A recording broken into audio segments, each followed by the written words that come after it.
বলা হয় যে অনেক কাল আগের কথা, যখন মানুষের বসতি প্রকৃতির খুব কাছাকাছি ছিল এবং জীবন ছিল সরলতায় মোড়ানো। এক নির্জন ও দূরবর্তী গ্রামে এক গরিব রাখাল তার স্ত্রীর সাথে বাস করত। সেই গ্রামটি ছিল লোকচক্ষুর আগালে, পাহাড় আর জনমানবহীন সমভূমির মাঝে। রাখাল তার অল্প কিছু ছাগল নিয়ে সারা দিন চারণভূমিতে ঘুরে বেড়াত, ঘামে ভিজে যেত, কিন্তু মনে প্রাণে আল্লাহর প্রতি কৃতজ্ঞ থাকত। তার স্ত্রী ছিল এক সরল মনা, ধৈর্যশীল এবং নেককার নারী, যে মাটির ছোট্ট একটি ঘরে অল্পে তুষ্টি আর নীরব আশা নিয়ে স্বামীর সাথে দিন কাটাচ্ছিল। বছর পেরিয়ে গেল, ঋতু বদলালো, সময় তার নানা রূপ দেখালো, কিন্তু আল্লাহ তাদের সন্তান দান করলেন না। এই বঞ্চনা ছিল তাদের জীবনের এক নীরব দুঃখ, যা প্রতিটি খুশির আড়ালে ছায়ার মতো দাঁড়িয়ে থাকত। এত কিছুর পরেও রাখাল ও তার স্ত্রী আপাত দৃষ্টিতে সন্তুষ্ট ছিল।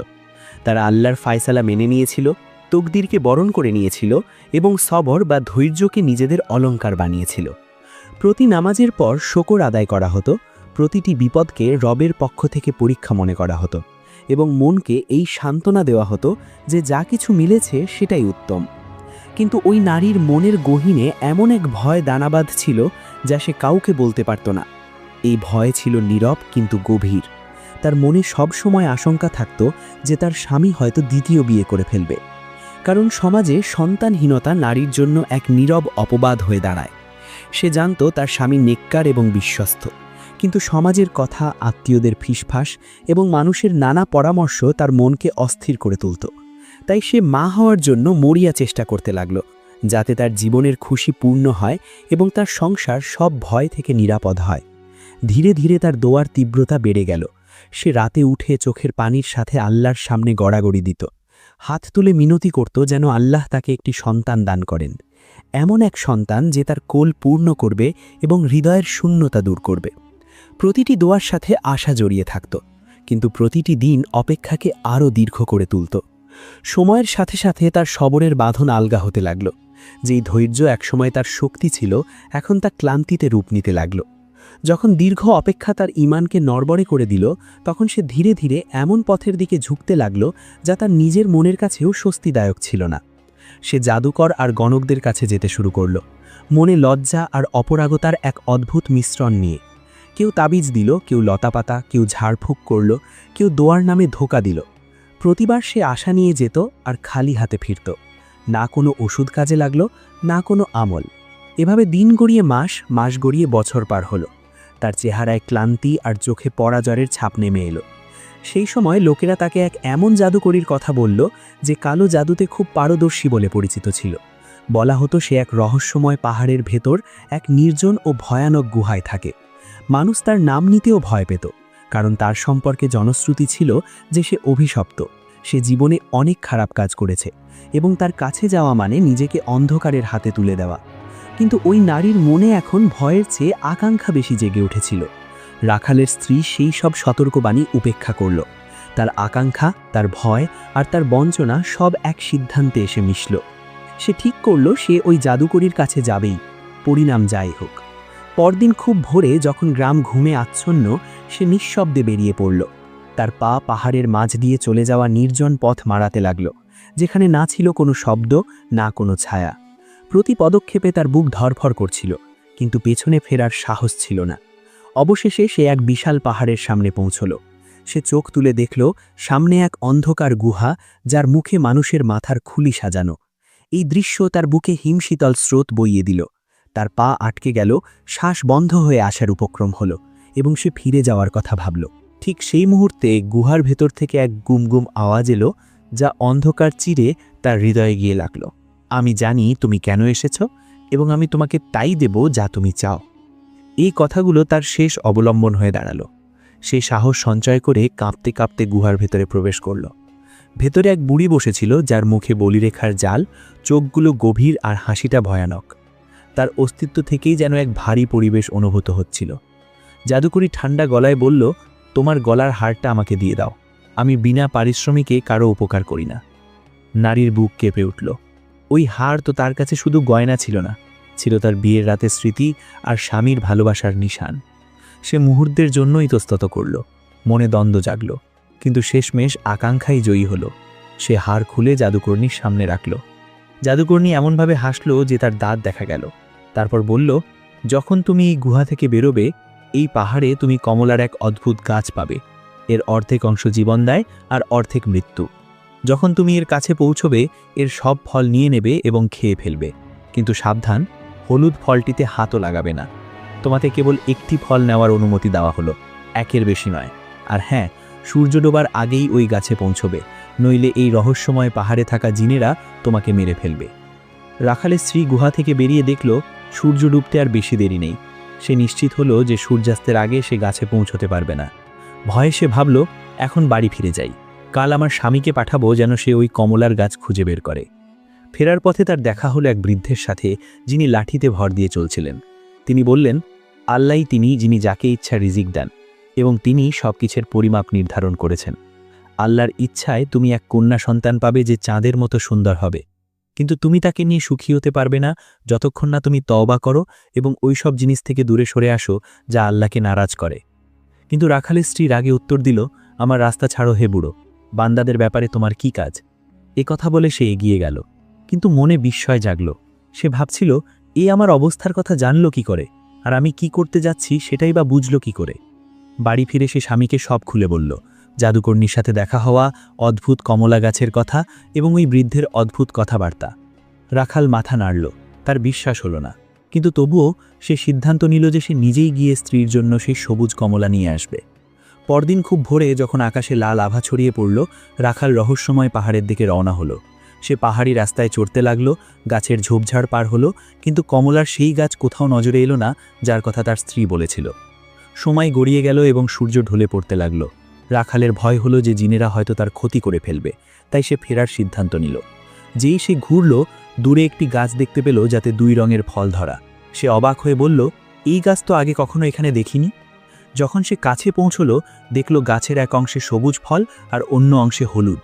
সে অবাক হয়ে একটি সবুজ কমলা ছিঁড়ল এবং ফেরার পথ ধরল। পথে সে কমলাটি ভালো করে দেখল এবং মনে মনে ভাবল, এটা তো খুব অদ্ভুত লাগছে। আগে যেসব কমলা দেখেছি তার চেয়ে একদম আলাদা। হয়তো আমার স্ত্রীর ধারণা ভুল এবং এই ফল কোনো কাজের না। বাড়ি পৌঁছে সে স্ত্রীকে বলল, আমি রহস্যময় পাহাড়ে গিয়ে তোমার জন্য সেই সবুজ কমলা নিয়ে এসেছি, যেমনটা তুমি বলেছিলে। স্ত্রীর খুশিতে আর বাদ রইল না। সে সাথে সাথে কমলাটি ধরল এবং কোনো দ্বিধা না করে পুরোটা খেয়ে ফেলল, একটুও অবশিষ্ট রাখল না।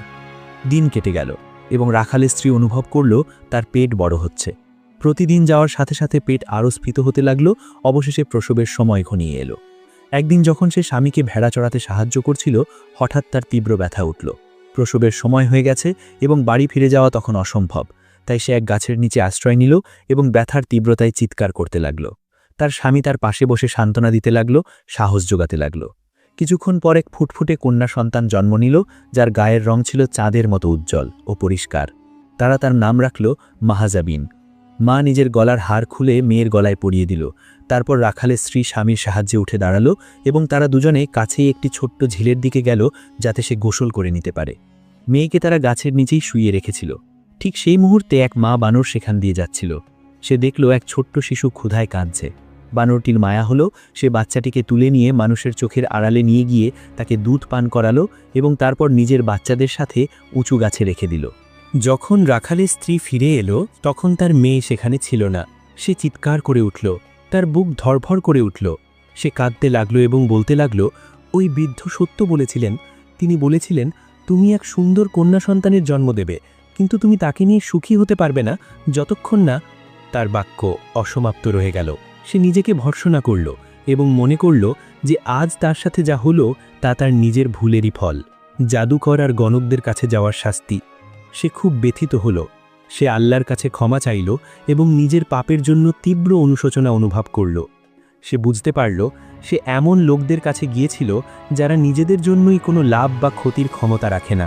বছর পেরিয়ে গেল। রাখালের স্ত্রী দিন রাত আল্লাহর কাছে দোয়া করতে লাগল যেন তার একমাত্র মেয়েকে সে ফিরে পায়। বিরহ যন্ত্রণায় তার বুক ঝাঁঝরা হয়ে গিয়েছিল। প্রতি মুহূর্ত সে মেয়ের স্মৃতিতে ছটফট করত। এদিকে মাহাজাবিন বড় হতে লাগল। সে এখন গাছে গাছে লাফায়, ফল পাড়ে এবং পাতার উপর জমে থাকা শিশির দিয়ে পিপাসা মেটায়। রাতে সে নিচের ঝিলে গোসল করে এবং তারপর বসে নিজের সোনালি চুলে বিনুনি করে। কখনো কখনো সে গ্রামের কাছাকাছি চলে যেত।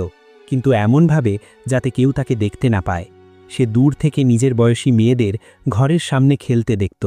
ধীরে ধীরে সে তাদের ভাষা শিখে নিল, তাদের কথা বুঝতে শিখল। কিন্তু সে বেশি কাছে যেতে ভয় পেত, কারণ মা বানর তাকে বারবার সাবধান করেছিল, গ্রামবাসীদের থেকে সাবধান থেকো, তারা যেন তোমাকে ধরে না ফেলে। একদিন মাহাজাবিন ফল আর ফুলে ভরা এক বিশাল বাগান দেখল। সে গোপনে ভেতরে ঢুকে পড়ল। সে আড়ু আর ডালিম গাছ থেকে ফল ছিঁড়ল এবং পেট ভরে খেল। কিন্তু মালি টের পেয়ে গেল যে কোনো চোর তার বাগানে ঢুকে ফল খাচ্ছে। সে একটি জাল পাতল এবং মনে মনে ভাবল, চোর যদি আবার আসে তবে তাকে ধরে লাঠি দিয়ে আচ্ছা করে পেটাবো। সত্যি, পরদিন মাহাজাবিন আবার সেই বাগানে এলো, কারণ ওখানকার ফল তার খুব পছন্দ হয়েছিল। কিন্তু এবার ভাগ্য তার সহায় হলো না এবং সে মালি বা বাগান মালিকের জালে আটকা পড়ল। যখন বাগানের মালিক এলো, তখন এক অপরূপ সুন্দরী মেয়েকে দেখে সে অবাক হয়ে গেল। সে তাকে জাল থেকে বের করল এবং আস্তা বলে ঘোড়াদের সাথে বন্দি করে দিল। মাহাজাবিন মন খারাপ করে বসে রইল, বুঝতে পারছিল না কি করবে। ঘণ্টার পর ঘণ্টা কেটে গেল। ক্ষুধা ও পিপাসায় সে কাতর হয়ে পড়ল। হঠাৎ দরজা খুলল এবং এক সুঠামদেহী সুন্দর যুবক হাতে ঘাসের আটি নিয়ে ভেতরে এলো। সে ছিল বাগানের মালিকের ছেলে। যখন সে মাহাজাবিনকে দেখল, বিস্ময়ে হতবাক হয়ে জিজ্ঞেস করল, তুমি কে? এখানে কি করছো? মাহাজাবিন উত্তর দিল, আমার বাগানটি ভালো লেগেছিল। আমি ভেতরে গিয়ে আড়ু আর ডালিম খেয়েছি। তারপর আমি মালির জালে ধরা পড়েছি। এখন সে আমাকে ততক্ষণ ছাড়বে না যতক্ষণ না আমি যা খেয়েছি তার দাম পরিশোধ করি।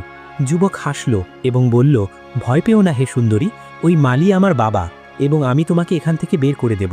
কিন্তু আগে আমাকে তোমার ব্যাপারে বলো, তুমি কে? মাহাজাবিন বলল, আমি জানি না আমি কে, শুধু এতটুকু জানি যে আমি জঙ্গলে এক বানরের সাথে বড় হয়েছি। আমার মা বাবা সম্পর্কে আমার কোনো জ্ঞান নেই, শুধু ওই বানরটিকেই আমি চিনি। যুবক তার গল্প শুনে খুব অবাক হল। সে গভীর মনোযোগ দিয়ে তাকে দেখতে লাগল। সে অনুভব করল যে তার মন এই সুন্দরী মেয়েটির প্রতি দুর্বল হয়ে পড়েছে। সে দেখল মাহাজাবিনের ভেতর এক পবিত্র হৃদয় রয়েছে, যাকে মানুষের স্বাভাবিক যত কুটিলতা স্পর্শও করেনি। তার মাসুমিয়াত বা সরলতা, তার সাদাসিদে ভাব, এসব কিছুই যুবককে মুগ্ধ করছিল এবং মাহাজাবিনও তাকে দেখে মুগ্ধ হচ্ছিল। এই মুহূর্তে ঘরে এক অদ্ভুত নীরবতা নেমে এলো, যেন সময় থমকে গেছে।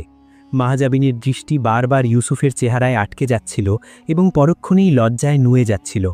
তার হৃদয়ে এক অজানা প্রশান্তি নামছিল, এমন প্রশান্তি যা সে তার পুরো জীবনে কখনো অনুভব করেনি। ইউসুফের অবস্থাও ভিন্ন ছিল না। মাহাজাবিনের সৌন্দর্য এতটাই বিস্ময়কর ছিল যে সে চাইলেও চোখ ফেরাতে পারছিল না। মাহাজাবিনের চেহারায় নিষ্পাপতার এমন এক ধুতি ছিল যা সরাসরি হৃদয়ে গেঁথে যাচ্ছিল। ইউসুফের মন অবচেতনেই সাক্ষ্য দিচ্ছিল যে এই মেয়ে সাধারণ নয়। অবশেষে সে হালকা কেশে গলা পরিষ্কার করে বলল, আমার নাম ইউসুফ এবং আমি তোমাকে সাহায্য করব, কিন্তু তার আগে আমাকে তোমার জন্য খাবার আনতে হবে। মনে হচ্ছে তুমি খুব ক্ষুধার্ত। তার কণ্ঠে ছিল আন্তরিকতা ও কোমলতা। মাহাসবিন শুধু মাথা নেড়ে সাড়া দিল। ইউসুফ হাসি মুখে বাইরে চলে গেল। তার পা যেন বাতাসে ভাসছে, মন খুশিতে ভরপুর। তার মাথায় একটিই চিন্তা ঘুরপাক খাচ্ছিল যে হয়তো ভাগ্য আজ তাকে জীবনের সবচেয়ে দামি উপহারটি দিয়েছে। তার বিশ্বাস হতে শুরু করল যে এই সেই মেয়ে যাকে সে অবচেতনেই বছরের পর বছর ধরে স্বপ্নে খুঁজে চলেছিল। কিছুক্ষণ পরেই সে খাবার নিয়ে ফিরে এলো। সে খুব সম্মান ও যত্নের সাথে মাহাজাবিনের সামনে দুধ আর রুটি রাখল। প্রথমে মাহাজাবিন কিছুটা অরষ্ট হয়ে গেল। তার হাত কাঁপছিল, চোখে ছিল লজ্জা ও ভয়ের মিশ্রণ। ইউসুফ তার অবস্থা বুঝতে পেরে কোমল স্বরে বলল, এই দুধ আমি নিজে দহন করেছি আর রুটি এইমাত্র তন্দুর থেকে নামানো হয়েছে। এই কথা শুনে মাহাজাবিন সাহস পেল। সে আল্লাহর নাম নিয়ে ধীরে ধীরে খাওয়া শুরু করল।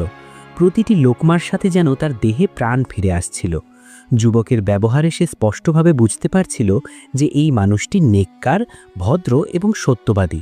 তার চেহারায় কোনো ভনিতা ছিল না, চোখে ছিল না কোনো লালসা। ইউসুফও হাত বাড়িয়ে তার সাথে খেতে শুরু করল, কিন্তু তার দৃষ্টি বারবার মাহাজাবিনের দিকে উঠে যাচ্ছিল। খেতে খেতে সে হালকাভাবে জিজ্ঞেস করল, তোমার নাম কি? মাহাজাবিন মুহূর্তের জন্য থেমে গেল। তার চেহারায় বিভ্রান্তির ছায়া নামল। তারপর সে নিচু স্বরে বলল, আমি জানি না। এই কথা বলতে গিয়ে তার কণ্ঠ কেঁপে উঠল। সে আসলেই জানত না যে তার মা তার নাম মাহাজাবিন রেখেছিল। এই না জানার অনুভূতি তার হৃদয়ে এক শূন্যতা তৈরি করল। ইউসুফ এই কথা শুনে দীর্ঘশ্বাস ফেলল এবং নরম গলায় বলল, তোমার মা বাবা নিশ্চয়ই আছেন, আমি তাদের খুঁজে বের করব, তাতে যতই সময় লাগুক না কেন। এ কথা বলতে গিয়ে তার নিজের মনও এক অজানা আশঙ্কায় দুলে উঠল। সে ভাবছিল শুরুটা কোত্থেকে করবে। তার মস্তিষ্ক যেন হঠাৎ স্তব্ধ হয়ে গেল, কোনো সূত্রই মিলছিল না। ঠিক তখনই তার নজর পড়ল মাহাজাবিনের গলায় ঝোলানো হাড়ের দিকে, যা ছিল সাধারণ কিন্তু রহস্যময়। এই হাড় কোথায় পেলে তুমি? সে মনোযোগ দিয়ে জিজ্ঞেস করল। মাহাজাবিন হাড়টি আলতো করে ছুল এবং উত্তর দিল, আমি এর ব্যাপারে কিছু জানি না, শুধু এতটুকু জানি যখন থেকে আমি ছোট এটি আমার গলায় আছে। ইউসুফের চোখ চকচক করে উঠল, তার মনে আশার আলো জ্বলে উঠল। নিশ্চয়ই এই হাড়ের সাথে তোমার জন্মের কোনো সম্পর্ক আছে, হয়তো এটাই তোমার পরিবারের কাছে পৌঁছানোর রাস্তা। আমাকে কোনো উপায় বের করতেই হবে। ইউসুফের এই ব্যাকুলতা দেখে মাহাজাবিনের মনে এক অদ্ভুত অনুভূতি জাগল, এমন অনুভূতি যা সে আগে কখনো টের পায়নি। তার মন আপনা আপনি ইউসুফের দিকে ঝুঁকতে শুরু করল। তার মনে হলো এই পৃথিবীতে এমন কেউ আছে যে তার পরোয়া করে, যে তার পাশে দাঁড়াতে চায়। হঠাৎ দরজা খুলে গেল এবং ইউসুফের বাবা রাগে গজগজ করতে করতে ভেতরে ঢুকলেন। তার গর্জন ঘরে প্রতিধ্বনিত হলো, আমি তোমাকে খুঁজছি আর তুমি এখানে এই চোর মেয়েটার সাথে বসে আছো? আল্লাহর কসম, ও যা খেয়েছে তার দাম যদি শোধ না করে তবে আমি ওকে উচিত শিক্ষা দেব। ইউসুফ তৎক্ষণাৎ দাঁড়িয়ে গেল। তার কণ্ঠে সম্মানও ছিল, আবার সাহসিকতাও ছিল। আব্বাজান, এত কঠোর হবেন না। যদি দারিদ্র্য না থাকতো তবে ও এখানে আসতো। এরপর সে শান্তভাবে বাবাকে মাহাজাবিনের পুরো কাহিনী শোনাল, প্রতিটি কথা, প্রতিটি কষ্ট, প্রতিটি সত্য। বাগানের মালিক চুপচাপ শুনতে লাগলেন, তার চেহারার ভাব বদলাতে লাগল। অবশেষে তার মন নরম হলো। শোনো বাবা, আমি তোমাকে সাহায্য করব এই মেয়েটির পরিবারকে খুঁজে বের করতে। এ কথা শুনে ইউসুফের চেহারা খুশিতে ঝলমল করে উঠল। কিন্তু আমাদের কি করা উচিত আব্বাজান? বাবা বললেন, এই মেয়ে আমাদের এখানেই থাকবে। আমরা গ্রামে ঢোল পিটিয়ে ঘোষণা করে দেব যে যার মেয়ে হারিয়ে গেছে সে যেন আমাদের কাছে আসে। ইউসুফ, যে ছিল এক বুদ্ধিমান যুবক, সাথে সাথে বলল, কিন্তু আব্বাজান, ব্যাপারটা এত সহজ নয়। হতে পারে কোনো নিঃসন্তান দম্পতি ওকে নিজেদের করে নেওয়ার লোভে চলে আসবে। আর মাহাজাবিন তো তার আসল বাবা মাকে চিনতেও পারবে না, কারণ সে তাদের কখনো দেখেইনি। বাবা কিছুক্ষণ ভাবলেন, তারপর সিদ্ধান্তমূলক কণ্ঠে বললেন, যেই আসবে আমরা তাকে বলবো তার সন্তান হারানোর কাহিনী শোনাতে। তারপর আমরা তার কাছে কোনো নির্দিষ্ট নিশান বা প্রমাণ চাইব যা তার কথার সত্যটা নিশ্চিত করবে। এ কথা শুনে ইউসুফ আশ্বস্ত হল। সে তক্ষুনি দাসীকে হুকুম দিল মাহাজাবিনকে নিয়ে গিয়ে সবচেয়ে সুন্দর পোশাক পরাতে। তার বাবা ঘোষককে ডাকলেন এবং তাকে পুরো গ্রামে এই খবর ছড়িয়ে দেওয়ার নির্দেশ দিলেন। এদিকে রাখালের স্ত্রী নিজের ঘরে বসে তার একমাত্র হারানো মেয়েটির কথা ভাবছিল, সেই মেয়ে যাকে নিয়ে সে কখনো সুখী হতে পারেনি। তার চোখ অশ্রুতে ভরা ছিল, মন ছিল ভারাক্রান্ত। সে রোজ আল্লাহর কাছে এই দোয়াই করত যে যদি তার মেয়ে বেঁচে থাকে তবে যেন তাকে ফিরিয়ে দেওয়া হয়। এমন সময় হঠাৎ সে বাইরে ঘোষকের ডাক শুনতে পেল। ঘোষক চিৎকার করে বলছিল, যার কোনো মেয়ে অনেক দিন আগে হারিয়ে গিয়ে থাকে সে যেন শেখ হারুন বাগান মালিকের বাড়িতে আসে। রাখালের স্ত্রী যা শুনল তা বিশ্বাস করতে পারছিল না। সে আশাহত হওয়ার ভয় পাচ্ছিল, কিন্তু তবুও দ্রুত স্বামীর কাছে গেল এবং যা শুনেছে তা বলল। রাখাল বলল, এটা কি সম্ভব যে 17 বছর পরেও আমাদের মেয়ে বেঁচে আছে? স্ত্রী বলল, আল্লাহই ভালো জানেন, কিন্তু যেদিন থেকে আমি তাকে হারিয়েছি আমি অনেক দোয়া করেছি, আমি তওবা করেছি এবং নিজের পাপের জন্য অনুতপ্ত হয়েছি। আমাদের শেখ হারুনের কাছে অবশ্যই যাওয়া উচিত। হয়তো আল্লাহ আমার দোয়া কবুল করেছেন এবং আমার তওবা গ্রহণ করেছেন। অতঃপর রাখাল তার স্ত্রীকে সাথে নিয়ে ঘর থেকে বের হলো এবং তারা দুজনে শেখ হারুন বাগান মালিকের বাড়ির দিকে রওনা হলো। যখন তারা সেখানে পৌঁছালো তখন যে দৃশ্য দেখল তা বিশ্বাস করা কঠিন ছিল। অনেক নিঃসন্তান দম্পতি শেখ হারুনের বাড়িতে ঢোকার চেষ্টা করছিল, এইটা দাবি করতে যে মেয়েটি তাদের, ঠিক যেমনটি ইউসুফ ভেবেছিল। কিন্তু সৌভাগ্যবশত কোনো পরিবারের কাছেই তাদের দাবির সপক্ষে যথেষ্ট প্রমাণ ছিল না। তাই তারা সবাই শেখ হারুনের কাছ থেকে খালি হাতে ফিরে যাচ্ছিল। অবশেষে রাখাল ও তার স্ত্রীর পালা এলো। যখন তারা ভেতরে প্রবেশ করল, শেখ হারুন তাদের স্বাগত জানালেন এবং জিজ্ঞেস করলেন, তোমাদের কি কোনো মেয়ে অনেক দিন আগে হারিয়ে গিয়েছিল? রাখাল শুরু থেকে শেষ পর্যন্ত পুরো কাহিনী শোনালো, কিভাবে সে ও তার স্ত্রী গাছের কাছে ফিরে এসেছিল এবং মেয়েকে সেখানে পায়নি। শেখ হারুন রাখালের কথার মাঝে সত্যতা অনুভব করলেন। তিনি বললেন, এ তো খুব অদ্ভুত কাহিনী, কিন্তু তোমার কাছে কি কোনো প্রমাণ আছে হে রাখাল? হতে পারে এই মেয়ে তোমার নয়। রাখালের স্ত্রী সাথে সাথে বলল, জি হ্যাঁ শেখ হারুন। আর সেটা কি? শেখ হারুন জানতে চাইলেন। রাখালের স্ত্রী উত্তর দিল, আমি আমার মেয়ের গলায় একটি হার পরিয়েছিলাম যখন সে জন্ম নিয়েছিল। তার চেহারা ও বৈশিষ্ট্য ছিল এমন, এবং সে বিস্তারিতভাবে হারের বর্ণনা দিল। মাহাজাবিন দূর থেকে এসব কিছু দেখছিল। যখন সে এই কথাগুলো শুনল এবং তার বিশ্বাস হলো যে রাখাল ও তার স্ত্রী সত্যিই তার মা বাবা, তখন সে আর নিজেকে ধরে রাখতে পারল না। তার বিশ্বাসই হচ্ছিল না যে অবশেষে সে তার মা বাবাকে খুঁজে পেয়েছে। সে দৌড়ে এলো এবং দুজনকেই জড়িয়ে ধরল। রাখাল ও তার স্ত্রীর খুশির কোনো সীমা রইল না। তাদের চোখ দিয়ে আনন্দের অশ্রু বইতে লাগল। 17 বছরের হাহাকার, 17 বছরের দোয়া আজ পূর্ণতা পেল। ইউসুফ রাখাল ও তার স্ত্রীর দিকে তাকালো এবং জিজ্ঞেস করল, আপনারা কি মেয়ের কোনো নাম রেখেছিলেন যখন সে জন্ম নিয়েছিল? রাখালের স্ত্রী বলল, আমি আমার মেয়ের নাম মাহাজাবিন রেখেছিলাম, তার সোনালি আভা আর পরিষ্কার গায়ের রঙের জন্য। ইউসুফ হাসল এবং বলল, যদি আমার বাবা অনুমতি দেন তবে আমি আমার চাচা অর্থাৎ এই রাখাল ও তার স্ত্রীর কাছে তাদের মেয়ে মাহাজাবিনকে বিয়ে করার অনুমতি চাইছি। রাখাল ও তার স্ত্রী খুব খুশি হল। তারা শেখ হারুনের ছেলে ইউসুফের প্রস্তাব গ্রহণ করল। কিছুদিন পর ইউসুফ ও মাহাজাবিনের বিয়ে হয়ে গেল। এক বিশাল অলিমার বা বৌভাতের আয়োজন করা হলো, যাতে পুরো গ্রামের মানুষ অংশ নিল। বিয়ের অনুষ্ঠানের সময় সেই বৃদ্ধ আবাও আবির্ভূত হলেন, যার সাথে রাখালের স্ত্রীর রহস্যময় পাহাড় থেকে ফেরার পথে দেখা হয়েছিল।